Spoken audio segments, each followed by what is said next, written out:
Where did America go? The land of the brave and the free. Can one generation erase a great nation? 'Cause we can't find a way to agree. 'Cause we can't find a way to agree. Where has America gone? Where are Abraham, Martin, and John? We drowned out their voices and gave up our choices. Do we have the strength to move on? Do we have the strength to move on? Oh, God of sweet liberty, help us and heal us again. If we fall on our knees, will you still hear our pleas? Take us back to where we were then. Take us back to where we were then. How could America fail? We gave up our own holy grail. That old Constitution still holds the solution, but we gave up our freedoms for sale. Yes, we gave up our freedoms for sale. Can America still rise again?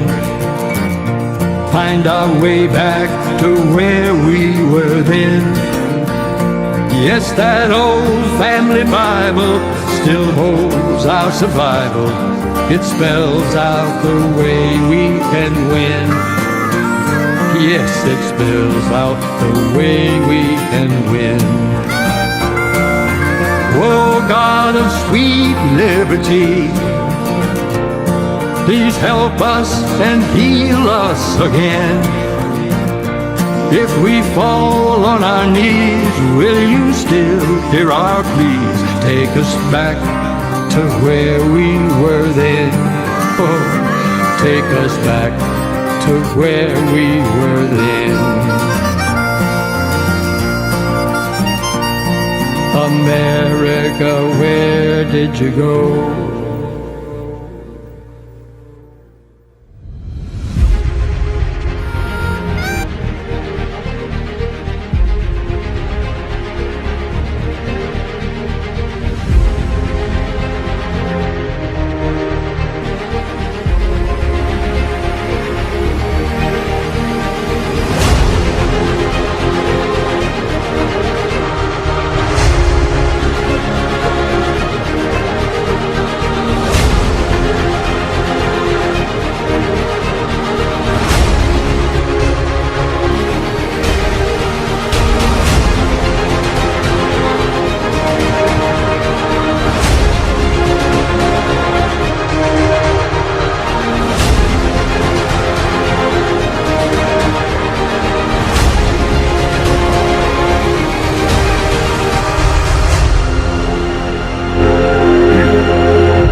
And top of the evening, everybody. Chris McDonald. We're grateful to have you on this Tuesday night, the 29th day of October, 2024. We are back from New England, and we are going to be talking about that trip a little bit more tomorrow night on our face side. We're back here on the news side tonight. It was good to see everybody up in New England. I just want to tell everybody that came out to the conference, wonderfully grateful to see all of you. I'm going to talk about that more. We've got one of the sessions uploaded to our Faith Network, and I encourage you to visit that. Hopefully before the night's out, and tomorrow we'll have all the sessions for the weekend you can watch. Tonight, we're going to be talking to Magdalene Rose here in just a second, and Jeemes Akers is coming on probably around 8:30, 8:45 tonight. And then we've got a late night special with James R. He is making his McFiles debut first in the homeland. He's back here in the States, and looking forward to seeing my buddy again this year. And folks, we are 1 week away tonight this time next Tuesday night, the polls will begin to close, and we're facing a choice. I mean, that's the bottom line. We are facing a choice between tyranny, freedom, lawlessness, and lawfulness, and life and death. It's pretty much as simple as that. We're pretty much choosing Israel, or we're choosing World War III in the Middle East. There's just so many choices that are on the table. And I was privileged today to have my dear buddy Brad Johnson join me for breakfast. We met, and we'll post a picture on the Facebook page of that meeting today. But we had a good time together. Long talk. Brad's going to be with us again Thursday night, Lord willing. Eric Caron's going to be with us. We've got quite a bit of shows coming up this week. We may even have a late show tomorrow night after the Faith Network, and we're just in a crunch. I mean, we're down to a week. And I hated I didn't get on here last night, but we were just traveling. It takes us 2 days to get to New England, where we live, and but we just didn't quite fill up to it last night late when we got in. But tonight we're ready to go, and we've got Miss Magdalene Rose here. I'm going to see if we can get her on the phone. I think she should be ready to go here. But we're grateful that you're with us tonight. We'll have a. I think she's right here. Magdalene Rose, how are you, Miss Rose? I'm good. How are you? Good. You sound like you're in a tunnel, but I don't know if that's your phone or my phone. I think that's your phone, because you sound a little bit like that. Okay, let me do this. Let me try that. How does that sound? Any better? Yep, that's a lot clearer. That's a lot clearer. Okay. The younger instructs the elder on how to use a cell phone, so that's not the first time that's happened. How are you, dear? It's good to see you tonight. It's 1 week from the election, and I just want to say this while Magdalene's on the phone. Magdalene's going to be my co-host next Tuesday night. Me and her will be watching the results come in. Brad Johnson's going to be chiming in. Eric Caron may chime in. Maria Miller is going to be chiming in next week. Leslie Millwee has promised that she's going to be with us throughout the night. We're going to be on the air into the wee hours of the morning. And we're going to have all these folks coming in and out. Magdalene will be with me most of the time. She's got to probably pop out and join some of the networks. But I'm looking forward to having you, kid. It's going to be an honor to have you and co-host this year with me. What's your thoughts a week out? I was about to say something Brad said, but I'm going to save that for after I talk to you. What's your thoughts as we face a week before this election, my friend? Well, I'd much rather be on the Trump team than the Kamala Harris team right now. I think that's always a good indicator. I'd much rather be his campaign staff than hers. And I think that's really because at the end of the day, she was not chosen democratically for this position. She has never really had to do anything to get to the office she's in. And no one has ever failed upwards in American politics more than Kamala Harris. It is a masterclass in what's happened. Also, no one's ever been given as much as Kamala Harris. I mean, Obama must look at this and think, what I had to do to just become a senator. And this woman just been gifted everything. I think that Trump is on his way to victory. One thing I've noticed that has been a good indicator for me is that Democrats have been desperately trying to manufacture an October surprise for Donald Trump. They pulled out people to accuse him of things from 40 years ago. They tried to say that his comments, racist comments, was an October surprise because CNN just discovered something. They've tried desperately to create one. Nothing has stuck, and I think they're frustrated because at this point, they didn't expect Donald Trump to still be viable politically. No, I totally agree. The Hitler stuff was overblown, and I was watching a video right before I came on of Doc Rivers, the idiotic coach of the Milwaukee Bucks. He's from Atlanta, and I'm ashamed of the fact that he's from Atlanta. And if he's listening in tonight, Doc, get a life, get an IQ, coach basketball, and keep your mouth shut because you have no clue about the politics of America. He was basically complaining about the Madison Square Garden event, and he said, I don't understand why people support Trump. Magdalene, I got news for Doc Rivers and these leftists. I know exactly why they support Trump and why they hate the left. And I would challenge Doc, if he didn't like the results of so many people turning out at Madison Square Garden, well, why don't you get Kamala to rent out Madison Square Garden? Let's see how many people she can get in there. I don't think she could fill a third of it.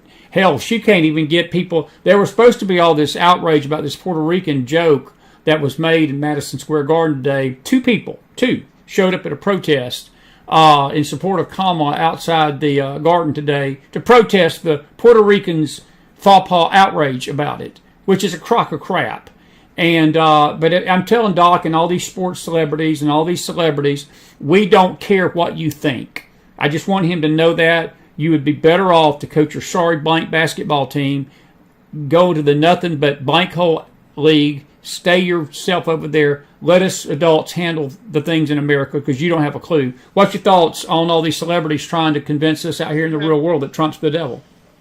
Well, what I found interesting is I keep seeing these new celebrities endorsing Kamala Harris. So you see, like, Bad Bunny, and you see Jennifer Garner. You're seeing all these people come out, almost like she's got a rolling list, and every day someone gets emailed and told that they're up that day. And I think that's one of the things that has sort of been a desperate move. You know, Democrats looked at this world and they said the one thing people on the Republican side won't vote for is a felon. And they turned Trump into a felon.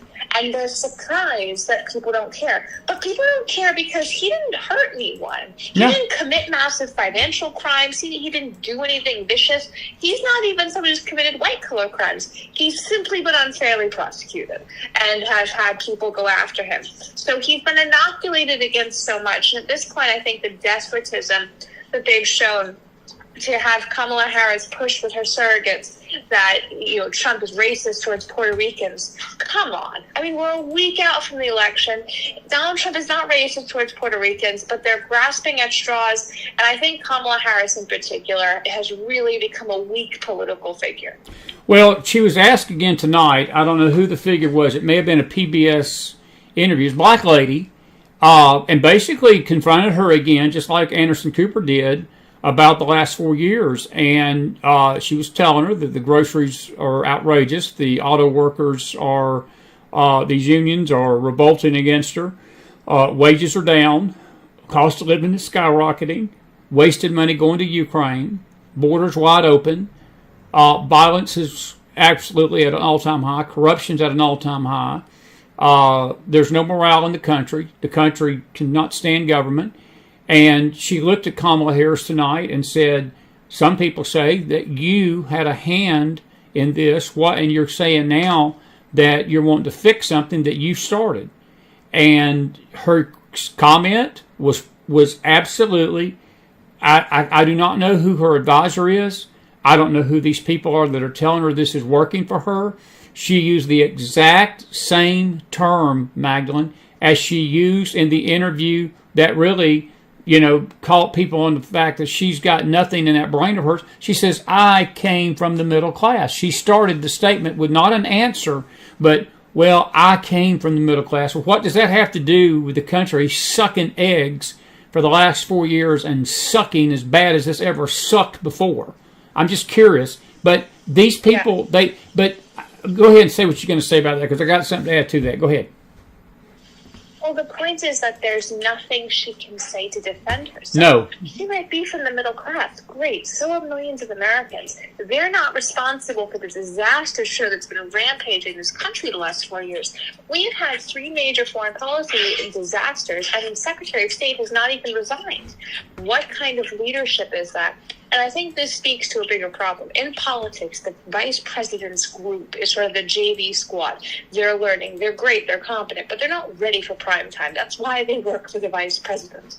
But Kamala Harris's people are all those JV squad people. Because Biden stepped down, no one was ready. And Biden's team doesn't like Kamala Harris. They never have. Maybe some of them don't mind her, but they've never been teammates like Obama and Biden were. Those two, their teams were close. They got along very well. It was a good amount of chemistry. So Biden's team is not helping Kamala Harris. And I think that gets clearer and clearer as we get closer to the election. Let me ask you this. I don't know if you follow this. We got Jeemes coming on after you, Jeemes Akers, tonight. He may have more on this, but I heard a report tonight, and again, I've been traveling most of the day, so I'm sort of catching up to the news. But there was reports out of Pennsylvania tonight that there was shenanigans with about 2,600 ballots. Trump even tweeted out about it. There was ballots burned in Washington State over the weekend, they found out. Of course, the Washington thing is comical to me. I don't know who did it.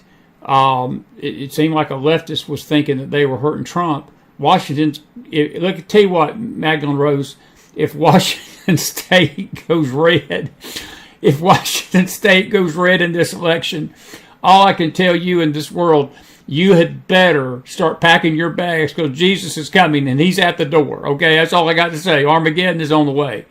But what do you take that they're not even waiting till election night to start the cheat, to start the fraud stuff again? Well, I think they're desperate, and they know that people are watching, but they think that if they can start early enough, they'll be okay. The thing that I think will help Trump in this election is I think he's on track for an overwhelming victory. And, I don't say that lightly. I've never thought he's been on track for that in the midterms or in 2020. I think it's always been close. But I think he's on track for overwhelming success because the country shambles. And also, Kamala Harris was not picked for this.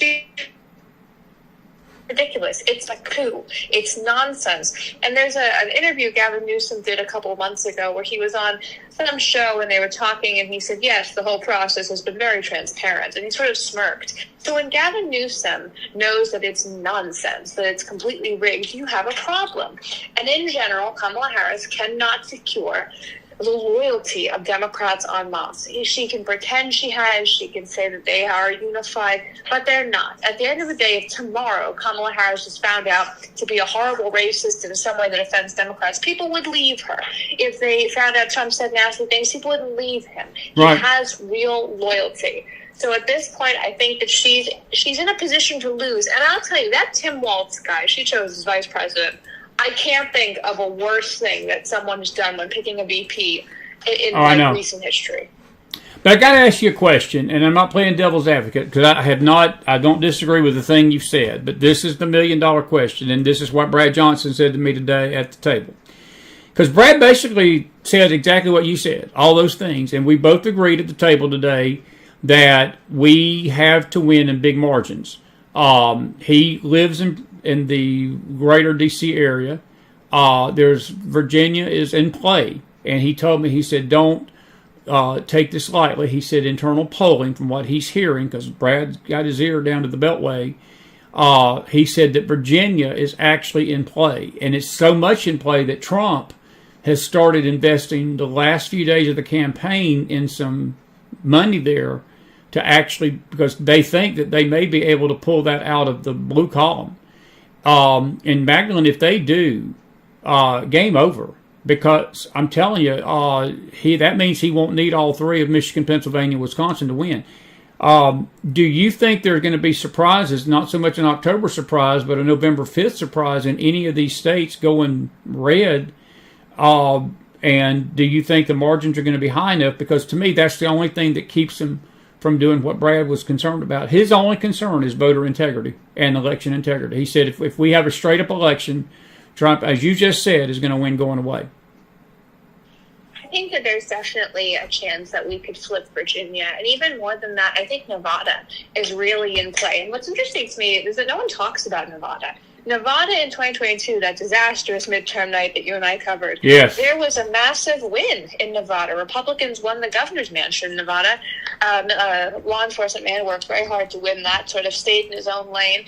And he has been very much open to helping Republicans win in that state. He's been helpful there. So I think that there's room for Nevada. I don't think Trump will win Wisconsin. I think Wisconsin has become a sort of far-left haven for sort of like the childless cat lady kind of vibe people. I think that's what Wisconsin has become. It's unfortunate. But the real pathway is Arizona, Michigan, Nevada, Florida, those kinds of states that have become more solidly Republican in recent years. He has much more of a chance there. And also you have the invaluableness of Glenn Youngkin. He cannot be understated how much he is helpful. And not only because he's the sitting governor, but because the man knows how to win. He has a strategic component to running. He's really capable. You've also got a Republican AG and a Republican lieutenant governor. Overall, that team of people, I think, can deliver Trump the White House. Glenn Youngkin would have been a fabulous VP choice, but in some ways, not having him as VP has allowed Trump to lean on him even more to try to win in Virginia, which may have been the thinking all along. All right, this is a law question, and I know this. I don't know if this is going to be something you can talk about.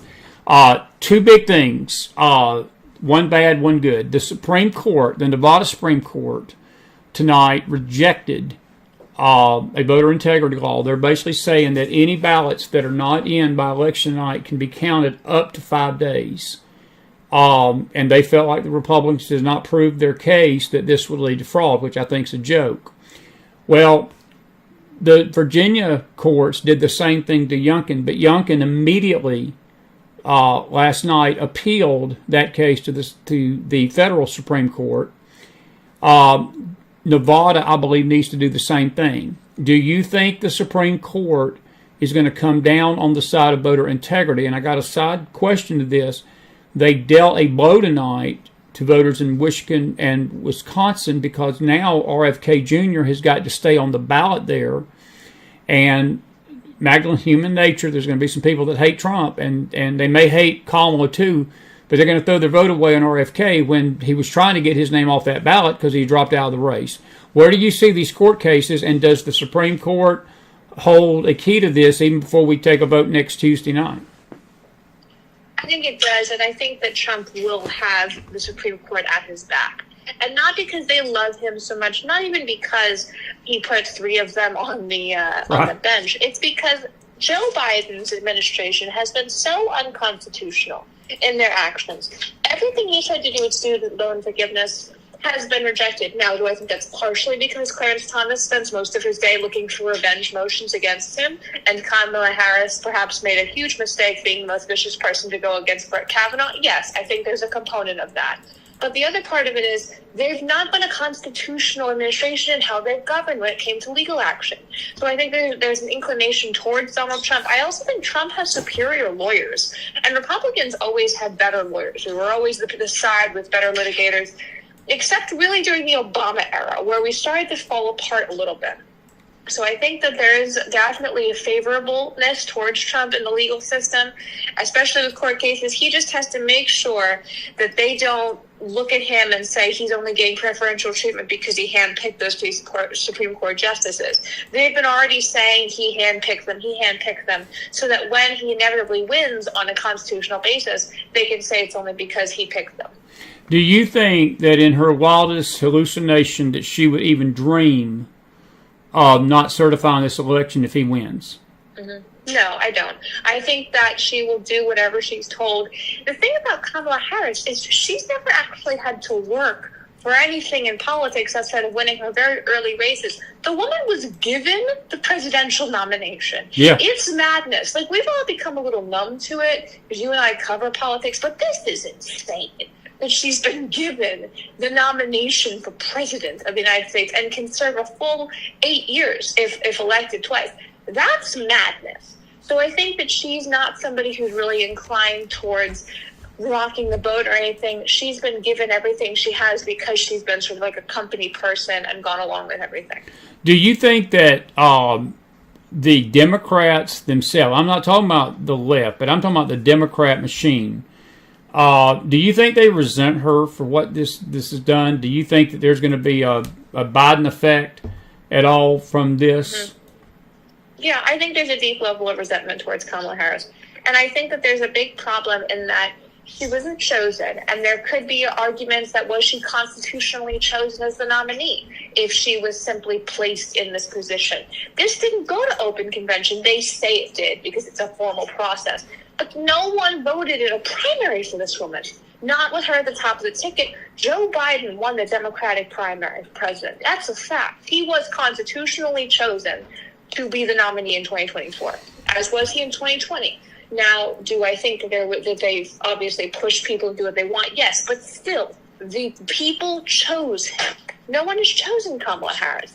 And at some point, someone in the Democrat Party has got to look around and go, I'm really angry about that. And, we saw this before when they just completely stole the entire nomination from Bernie Sanders in 2016. The Bernie Bros, I know one of them very well. They were so angry about what had happened that they voted for Trump, not because they loved his policies, but because at least he was democratically picked to be the choice. And that's what it comes down to for a lot of people. Trump was chosen in a democratic fashion by his own supporters across the country. Every state participated. Kamala Harris wasn't. And I think that's deeply upsetting to a lot of independents. Do you think... on a scale of 1 to 10, how safe are our elections a week from tonight? 1 being the worst, 10 being the best. I think they're pretty safe, but I think it depends state by state. So for Florida, for example, 10 out of 10. I think Ron DeSantis has had that lockdown for quite a while. And if you remember back in 2020 election night, we knew who won Florida early on. And he was standing out there and he was like, no, I delivered. I did everything I was supposed to. They were safe. They were secure. Early results. And I think even more than that, those state legislatures, even in liberal states, have really increased surveillance. And Republicans have learned that it's not necessarily some widespread operation to take the election at any given point. It's small groups of sneaky people. And that's something that Republicans have not previously understood, that the small groups of sneaky people are the biggest threat we have. Yeah, I'm with you there. And Marilyn, or Monica, I should say, she's from Wisconsin, and she said that she reported to Ozaukee County Sheriff and made an official complaint to local police departments, again, about some of these shenanigans going on. Do you think that the governors of these states, though, are going to, because you got to deal with the attorney generals of the states, the sheriff, and Brad mentioned the sheriff. It's interesting what Monica said, because he even said this to me this morning. He said a lot of this is going to come down to how, excuse the word, the kahunas that those sheriffs have across America. Because, Magdalene, the sheriffs have more power than the governor in these states. And if they see these shenanigans going on, they can put a stop to it if they've got enough gumption to do it. Well, I think sheriffs are on Trump's side overwhelmingly. Yes. Especially in states like Nevada and Arizona. There is a real favoring of Trump because he's not living in a fairy tale make-believe land that the border is closed. That's what I think the biggest issue for sheriffs are, because sheriffs are dealing with real community problems. And one of the problems is the fact that the border is wide open. So they're on his side, but they're also on the side of justice and fairness. And this is something Democrats don't want to hear anymore. It's that the people who are voting for Donald Trump, many of them are doing so simply because he was democratically chosen. There's no loophole that he was not constitutionally chosen. And he's not delusional. I don't know if Kamala Harris is delusional or a liar or a combination of the two, but there's something deeply wrong. Yeah, there's something deeply wrong with the fact that she does not want to accept the border is open. It's not a make-believe. It's not fairy tale. It's wide open. And the more that she pretends it's not, I think the worse it costs her politically. Joe Biden saying she was the border czar may have been the kiss of death for her politically. I don't know why he said that. It wasn't kind of surprised when he said it. He probably just said it off the cuff one day. You don't think he did it on purpose? I think he did it on purpose. I think it was probably off the cuff. I think he just didn't want to be blamed for this anymore. And now Trump can reasonably say everything that's happened, all those girls who've been killed by illegal immigrants, it's on Kamala Harris because she's the border czar. Biden gave Trump a great gift in that. Again, you think he did it on purpose? No, I don't. I think Joe Biden just says things. He's always just said things. He said them under Obama, too. It just didn't cost Obama his political future when he said them. Yeah. Well, Kit, listen, you always hit a home run, and I'm grateful for you being with me tonight, and I'm looking forward to you being on board next Tuesday night. We'll be starting about this time. We'll probably start airing around 8:30 next Tuesday night. Some of the results will already be in. But we'll be here for the Battleground States, and so I got to tell you, get some coffee. Do you drink coffee? I do, but I'm very a weak coffee drinker. You're a weak coffee drinker. Well, you are my co-host, so you've got full Blanche control throughout the night, and as long as you're going to stay, you're welcome to stay, and we'll have the same Zoom link. So we're looking forward to getting your insight stuff, and I wish we could get together in person. It'd be great to have you where I'm at tonight. And let's do a panel, and that'd be sort of pretty cool. We have to maybe next election cycle. We'll have to plan that. Yeah. That'd be pretty cool. Have a desk, have an election desk. Listen, final thoughts, real quick. And do you think that one final thing? Is there anything that could turn the needle against Trump between now and next Tuesday night? Anything? Well, we need to make sure that those Christian voters who suddenly have qualms because of Trump's language or because he's not pro-life enough, that they don't just say, I'm not voting. Because it's completely ridiculous not to. If you are at all pro-life, The fact that you're not voting for Donald Trump because he's not pro-life enough doesn't make sense. It just doesn't. And someone like Lila Rose, who founded Live Action, who I think has done very good work, she needs to be careful in saying, well, I'm not voting for Trump, or you shouldn't vote for Trump because he's not pro-life enough. The other choice is a woman who supports 9-month abortions. Thank you, and Magdalene. keeping babies comfortable. That's the kind of thing we need to push against. So if you're a Christian on the fence about voting for Trump, think about the alternative. Well, we're going to address that head on tomorrow night at 6 o'clock with our faith guest. I got a good friend of mine. He's not new to me, but we're introducing him to our audience, and he's fired up about this Christian block of voters that are sitting on their blessed assurance and not going to do something. And there's going to be some blood on their hands for doing it. Kiddo, I love you. I appreciate you. Very proud of you for all the obvious reasons. Listen, I will see you next Tuesday. And I'm so excited to have you on the election desk next week. Now I'm going to be dressed up. I'll have my coat. I'm going to have a wild jacket on. I'm going to have the cowboy look. So just come as you are, and get your late night boogie on, because we're going to rock this house, and we're going to have some other guests coming in. Brad's going to join us, Leslie Milwee, other folks throughout the night, and some phone calls and so forth. So I'm looking forward to having you. Okay. Yep, can't wait. You too, hon. God bless, Magdalene. See you later. Magdalene Rose, everybody. Put some fire in that house for her tonight. I just love that kid. I just love that kid. I never forget the first night I ever had her on the show. I was nervous. I didn't know what she was going to think about this old gray-headed dude, and we've been friends ever since. And God bless her heart. She is smart beyond her years, and she is very well spoken. Very, very, very well spoken. Good to see Jason Miller in the house tonight. Jason, good to see you. Cleo's in the house. Emily Courtney just popped in. Kathy's on. Good to see you, dear. Carol Smith, Laura Hunter, good to see you, everybody. Jake Franchise. Jake, good to see you, my friend. Cleo was there earlier tonight, and she's still out there. And did y'all enjoy Magdalene? I tell you, she's good, isn't she? Now, what I'm going to do, I'm going to get Jeemes Akers on the phone here, because he's coming up next.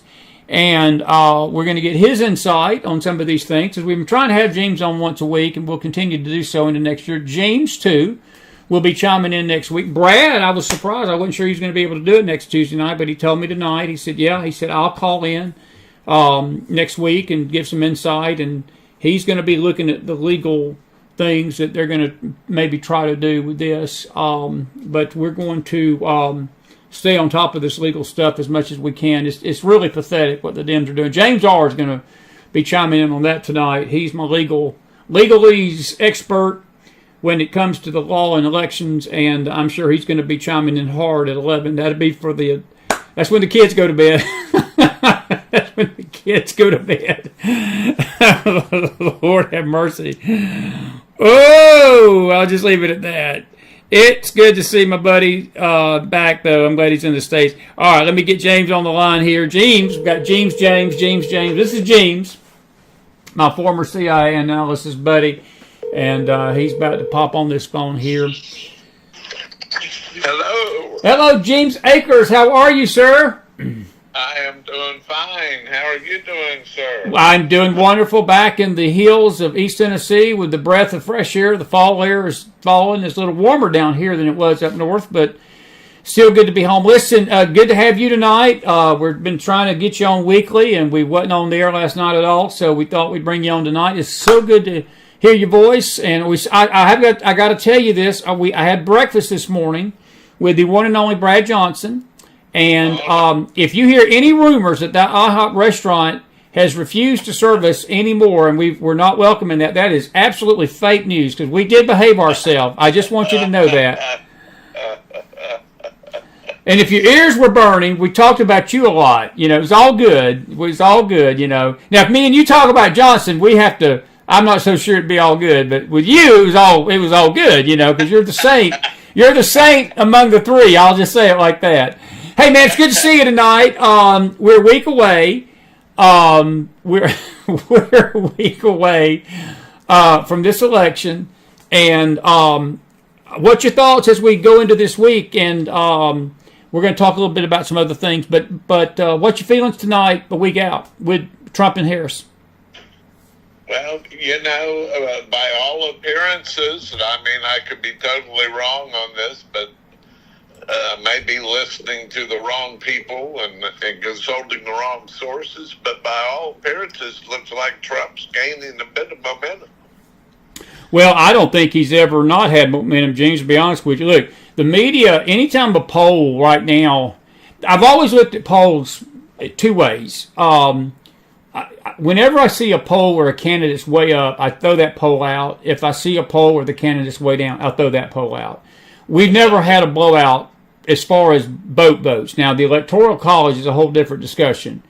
But when it comes down to votes, popular voting, vote to vote, state to state, county to county, city to city, the country is so divided, neither side is going to blow the other one out. But there's something about this poll, and I sent it to you, to your phone today. The Real Clear Politics average has Trump up more tonight at this stage than it showed him up in 2020 or 2016.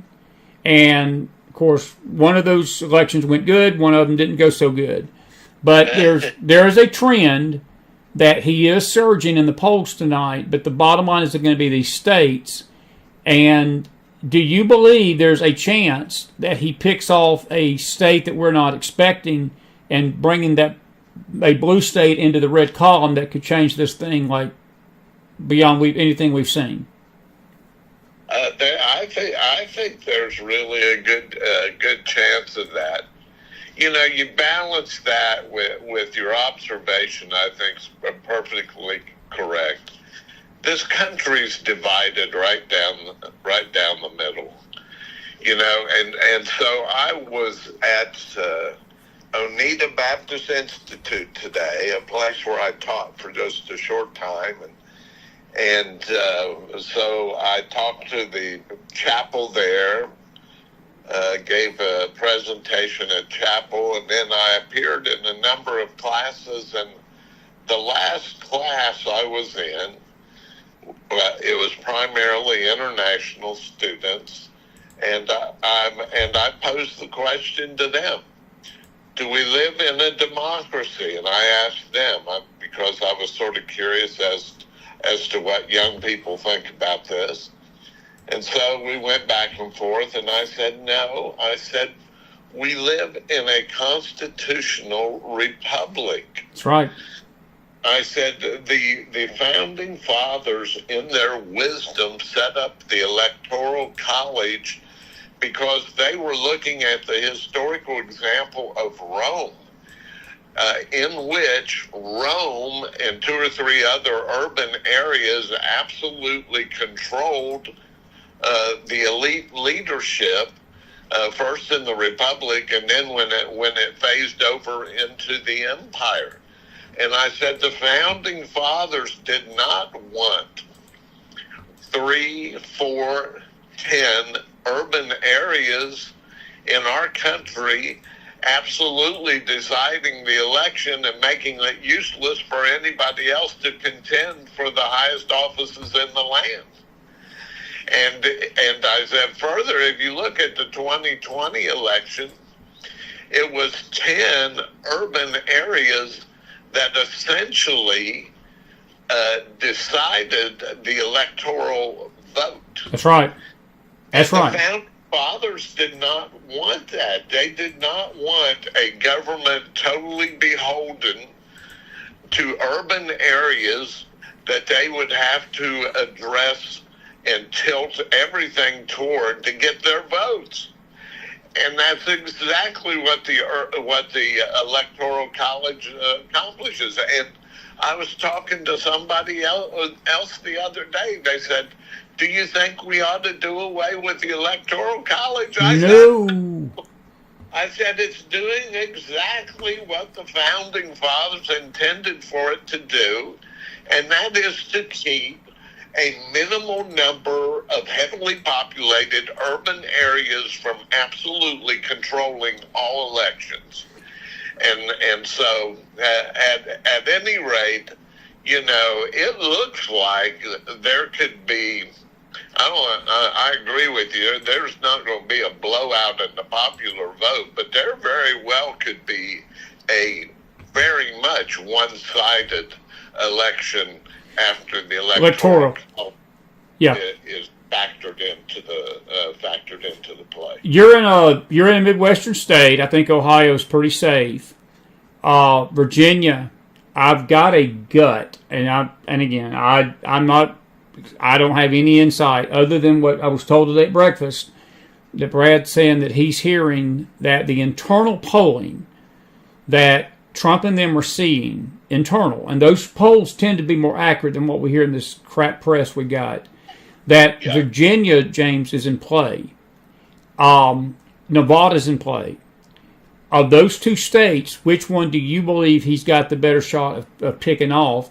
And I really was shocked. I was looking at that Real Clear Politics map I sent you. I was absolutely floored that Pennsylvania was red. I thought maybe Michigan or Wisconsin would be more close, but they're blue. But that Pennsylvania situation, that's huge, man. That's 21 electoral. And look, between Pennsylvania and Georgia, and if he gets Nevada, game over, buddy. Game over. Yeah. At least in terms of the Electoral College. But I saw another news report today, Chris. I don't know if you saw it, and it portends problems for the future. Both the Trump teams and the Harris teams are now working out their legal strategies when it comes to filing post-election lawsuits. Lawsuits. And even now, I think I read someplace that we're approaching 200 lawsuits that have already been filed concerning the election. And so we are approaching a day, and this is totally beyond what the Founding Fathers had intended for the courts to be. We are approaching a day where courts and legal actions determine elections. And that was never the intention of the Founding Fathers. Never the intention of the Founding Fathers. So well said. Well, and I'm glad you brought that up because the Supreme Court has already gotten involved. They're going to keep RFK Jr. on the ballot in Michigan and Wisconsin. Youngkin in Virginia, I think, did a wise thing, immediately appealing this Virginia court's decision to keep illegals on the ballot. He took that to the Supreme Court. I'm hearing rumblings that the Nevada Supreme Court is about to be thumped because they said basically, which I found was so unconstitutional, that ballots can be accepted at least 5 days after Election Day if they're postmarked. And James, all that does is invite somebody to go out there and just have postmarks already on, 1 million ballots or 500,000 or 20,000. Look, these margins in 2020 were razor thin. And if somebody's holding 25, 30,000 ballots with a postmark on it, and then they say, well, we won't do anything, you can't do anything and vote until all these ballots come in. That is horse crap to me. That is nothing but horse crap. The Supreme Court, as much as I agree with your statement about our Founding Fathers not needing the courts to dictate the elections, because we've got a bunch of cheaters on the left and we've got a bunch of fraudsters on the left, I'm afraid the Supreme Court has got to step in and do something to stop this because they're not even waiting until election night to do this. Yeah, well, I'm telling you, if the country is split right down the middle, now we have a Supreme Court that is split right down the middle as well. And to get any sort of notion of judicial fairness out of the higher courts in this land, it has all become a politicized game. And politics, and that's the problem I had with the institution I just retired from a few years ago. Politics absolutely destroys everything it touches. And we are so politicized, and the populace is so split down the middle, and everything becomes a zero-sum game. And there is no one of any credibility whatsoever that is in the middle, that is a true moderate. Everything So true. now is going to the extremes. And so what you have is an all or nothing, all or nothing winner or all or nothing loser. Gone are the days of Ronald Reagan and Tip O'Neill when they could shout at each other, and then get together over a beer brewski at Yeah. night. Those days are gone. It's a zero-sum game in politics. And everything is riding on whether you win or lose the election. And this country is going to be, as far as you can look in the future, no matter who wins, the country is going to be very much divided on the evening after Election Day. That is, assuming we know who the winner is, even then, and it doesn't linger on for days. Well, I'm going to get on my soapbox and get your amen hanky out and get your popcorn ready for my soapbox.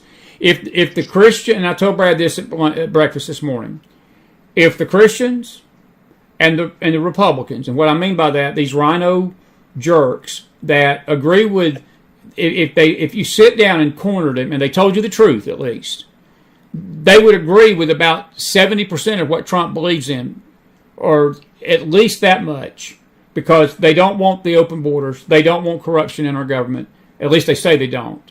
They don't want to see what this country's doing inflation-wise. They see the dollar being destroyed. They see our economy being destroyed. They see middle businesses going away, middle-class businesses. They see mom-and-pop stores going away. They see a corporate takeover, Silicon Valley taking over the country with this AI crap. They see all these things. And I know that the Republicans, even though they may hate Trump's guts, they don't want to see that. But if they would come to their senses and say, look, we can stomach, because this is our choice, Trump or her, we can stomach the tweets, we can stomach his personality. And then I turn to the Christian community, who's worse, because they are so self-righteous and they think that their TURD don't stink, and that they need a perfect candidate like Jesus that has no flaws and no problems, which that's never going to be found in the history of man. So they're not going to vote. If we got a full onslaught of voters from our side to go to those polls next Tuesday night, I'm going to predict that she would be lucky to win Hawaii. And let me tell you something. I believe this. I do. I believe the votes are out there if we will go do it. And this is what is so infuriating, maddening to me, is that the margins don't have to be that close if we would do our job as Americans and do our job as Christians and stop trying to worry about whether the church is in a building or not or whatever, and be the church and be Americans and patriotic and vote right. Vote right. And I'm not talking about a party. I'm talking about morality. I'm talking about character and lawfulness instead of lawlessness. How do I do on that soapbox? You did great, buddy. Scoot over on that soapbox. It all sounded good. It all sounded good to me. I was telling these kids today. I said the issue of our times is life. Are we going to be a country that exalts death, or are we going to be a country that has a culture of life? To me, it's that simple. It breaks down that clearly. There is one party, and they're getting worse. They're not even apologizing for their stance. No, they're not. No, they're not. Against all forms of life. And if Christians cannot see that, and if they cannot turn out to vote in huge numbers, which would result in a huge victory for one side in this thing, if they cannot see that, then Chris, you have to say we as a country are going to deserve what we get. We've become apostates. Is what we've become, Jeemes. In a presidential candidate. Yes, we do. There will be no excuse. There will be no excuse. If you have these very low numbers of Christians voting because they think that they neither candidate passes the smell test and they're just going to sit it out, or they're just too apathetic to get themselves to the polling booth to vote. You know, Yeah, we are going to end up with exactly the president we deserve. But James, you know what's so bad? What you just said is not you, but what blows me away is the fact they don't even see it as the lesser of two evils. You've got ignoramuses out there that are basically saying that she is no different than him. You've got people out there calling Trump the Antichrist. You've got people calling J.D. Vance the Antichrist. Elon Musk the Antichrist. Robert F. Kennedy the Antichrist. I heard an actor today, and I'm not a big fan of these celebrities, but it was a refreshing change of what I've been hearing from the left. And this guy's not even right. He's not even, he's not a right-winger. And he was voting for Trump. And the media was trying to corner him, and he said, stop and wait. He said, I'm not just voting for Trump. He said, I'm voting for Tulsi Gabbard. I'm voting for RFK Jr. I'm voting for Elon and his support of Trump. And then he even got deeper, and he sort of alluded to what you just said. He said, I'm not even what you might call conservative Christian. But he said, I'm actually sick of the baby killing. And he says, I feel like somebody needs to step in and protect life. And I was like, whoa. Your Hollywood career just ended, buddy. You might want to go get on somebody's podcast because they ain't gonna hire you now. But I'm serious, James. And look, if an actor who's don't even claim faith can see this, what does it say? You hit it. What in the what does it say to the spiritual state of affairs and people's minds and mindset that call themselves believers, man, and they can't see it, or they don't want to see it. I don't know if they can't, they won't, or it's both. Maybe it's both. Maybe because they don't want to see it, God's made them to where they can't see it. What you say? No, I agree with you. I'm not sure which one it is, but the end result is the same. It is deception. Absolutely, buddy. It is pure and simple deception. No matter how you get to the final result, the result is deception. And we have a huge number of people in this country that call themselves Christians that are absolutely deceived. Absolutely deceived. And I spent the entire day trying to convince kids that this election is a real watershed event. There are huge stakes in this election, and I said it is going to pay dividends, in your life, not mine. I said I'm close to the end of the road, but it's you and your children that are going to suffer if we don't get this thing right as a country. Do you have hope we get it right next Tuesday night?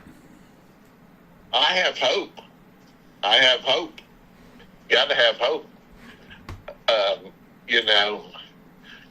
Would I be surprised if it went either way? Yeah. No, I wouldn't be surprised. I have a hope, and I would like to see it go one way. In fact, I would like to see it go so big one way that there's no doubt, and that all of these sort of court cases and all of these other things would just disappear because it was really obvious that the American public spoke up and said, enough of this garbage, we've had enough. But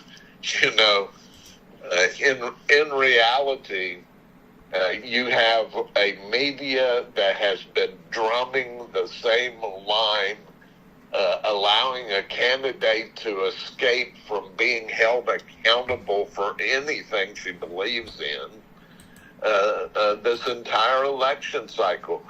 And you still have a candidate that never won a primary and figured out a back way to get into being one of the two presidential candidates. It blows my mind when I just think about what's going on and what we have accepted as a country. Yeah. Let me ask you this. Do you think the Supreme Court needs to get involved quickly on these cases tonight? I think certainly the Virginia case, which is a clear-cut constitutional, that's a state prerogative. The Supreme Court, if they can't move in quickly and render a decision on that case, just tossing out an overtly political judicial opinion, if they can't make a decision in that case, then I have lost all hope in the Supreme Court. Yeah, me too, buddy. Well, listen, man, thank you so much for being with us tonight, and I probably may get you on. We're going to actually be on late tomorrow night. We normally do faith on Wednesday night. We got a faith chat at 6. I got a Bible study at 8:15, and then I'm actually thinking about doing a late night, just a quick 30-minute sum up of what's going on tomorrow. So if you're up with your milk and cookies, I may call you back and get you to come back home. Me and Johnson were debating your age today. I don't want you to tell me how old you are. I had a Facebook profile that came up on you, and it said 97 years. It had 97 years old, and I told Johnson, I said, if he's 97 years old, I said, I hope to God I'm this fluent and this knowledgeable at 97, because I want James Akers' genes. Whatever he's got in him, that's what we want, right? So here's the story on that. I think you're going to get a kick out of it. I was trying to leave as small a cyber footprint as possible. And so on Facebook, I put my dad's birthday. Okay. And so I'm getting all of these things, happy birthday. Man, I didn't think you were that old. So, is it your birthday today? Is it your birthday today or yesterday? No, it's my dad's birthday. I just put that. I put that in there because I didn't want people tracking me down by birthday. I got you. And so it turns out it's sort of funny because now I have to explain to everybody that sends me a birthday greeting. Well, I appreciate the birthday greeting, but it's not my birthday. I put in my dad's birthday. Okay. I got you, buddy. That's it. I'm not 37. Well, listen. I'm not 37, and I'm not 97. I'm somewhere in between. Well, let me ask you this. Jason Miller's got a great question since they're about this RFK thing on the ballot. Do you think that they need to keep Joe Biden on the ballot? If they keep RFK, that's not a bad question. I know they're not going to do it, but that's an excellent question to me. That is, my hat's off to him. I hadn't even thought of that angle. That's